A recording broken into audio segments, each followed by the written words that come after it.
Dili na moagi og quarantine hotel ang mga moabot nga mga fully vaccinated nga mga pasahero nga magikan sa laing nasod nga mga Pilipino ug mga langyaw sugod og mga adlaw Pebrero 1. Miluwat dayon si Gobernador Gwen Garcia og memorandum ni adtong Biyernes, Enero 28 nga nagtangtang sa quarantine requirement alang sa mga fully vaccinated nga pasahero gikan sa laing nasod. Kini human usab miluwat og maong kamanduan ang Interagency Task Force pinaagi sa Resolution number 159.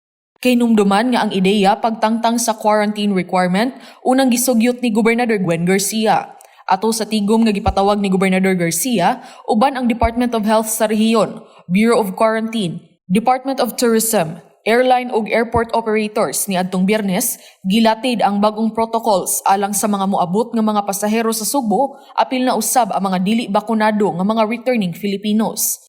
Ang mga fully vaccinated nga pasahero, Pinoy man o langyaw, kinahanglan lang makapakita sa ilang vaccine cards og negatibo nga resulta sa RT-PCR test nga gikuha sulod sa 48 ka oras sa wala pa milarga.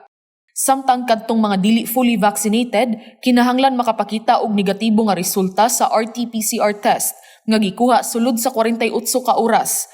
Ipaubos sa swab test inigabot og idiretso sa hotel diin sila mag-quarantine ug sa ikalimang adlaw iswab sila pag-usab. Ug kung magnegatibo, mahimo na silang makagawas o makauli sa ilang tagsa-tagsa ka mga lungsod o dakbayan. Our point of departure pa, I think the airlines will just need to inform them that if you don't have a vaccination card at the airport, you'll be treated as unvaccinated.